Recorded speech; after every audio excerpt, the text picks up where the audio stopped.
Guys, कई लोग कहते हैं कि ऑन द ट्री होता है या इन द ट्री होता है। दोनों ही होते हैं गाइस। हिंदी में आप कहते हैं पेड़ पर।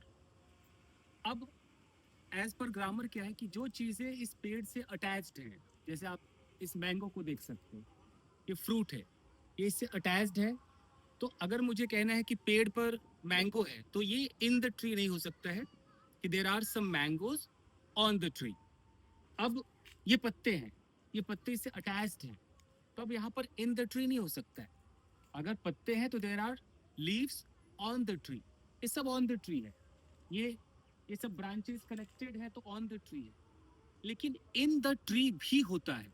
अब ऐसे समझिए, यहाँ देखिए।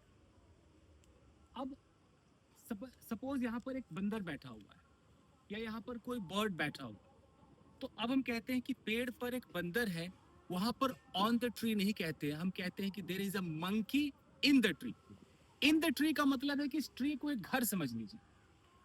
अब इस ये जो है ना चारों तरफ से घिरा हुआ, इसके अंदर अगर आपको कोई बंदर दिखाई देता है तो वो ऑन द ट्री नहीं है, वो इन द ट्री है, आप उसे इन द ट्री कहेंगे। अगर आपको कोई चिड़िया नजर आता है, ऐसे ये चारों तरफ से बंद है, यहाँ पर अगर कोई चिड़िया है तो आप वहां पर कहेंगे there is a bird in the tree. लेकिन अगर आप ब्रांच का नाम लेंगे, अगर आप कहेंगे कि ब्रांच पर, यानी कि ब्रांच एक सरफेस हो गया, उस सरफेस के ऊपर अगर कोई बर्ड है, फिर आपको ऑन द ब्रांच कहना पड़ेगा कि there is a bird on the branch. तो क्या सीखने को मिला कि अगर कोई चिड़िया का घोंसला है तो आपको सीधा बोलना है पेड़ पर घोंसला है, तो पर के चक्कर में ऑन नहीं लगाना है, इन लगाना है कि there is a nest in the tree.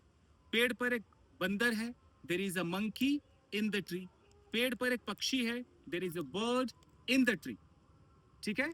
लेकिन अगर ये पत्ते हैं, ऑन द ट्री, हल है, ऑन द ट्री, उसके बाद अगर आप इस पर कोई लाइटें लगा देते हैं, कोई झूला लगा देते हैं, तो जो भी आप बाहर से चीजें इस पर अटैच करते रहेंगे, बाहर से चीजें लाकर लगाते रहेंगे, वो सब ऑन द ट्री रहेगा। अगर मैं यहाँ पर कुछ बल्ब्स लगा दूं तो there are some bulbs on the tree, there is a swing on the tree. ये आप समझ गए? ठीक है। अब जब भी आप ब्रांच बोले, बार बार कह रहा हूं कि अगर आपको ब्रांच कहना, सिर्फ कहना ब्रांच पर, तो ऑफ कोर्स आपको ऑन द ब्रांच ही कहना पड़ेगा, आप वहां पर इन द ट्री नहीं कह सकते। तो यही लोगों में कंफ्यूजन होती है कि कई बार वो इन द ट्री सुनते हैं, तो क्या इन द ट्री सही है? क्योंकि हम हिंदी में सोचेंगे इन द ट्री का मतलब पेड़ में, तो पेड़ में का मतलब है कि ये जो चारों तरफ से घिरा हुआ है, ये है वो इन, ये है इन, यहाँ पर आप इन द ट्री कहते हैं कुछ चीजों के लिए।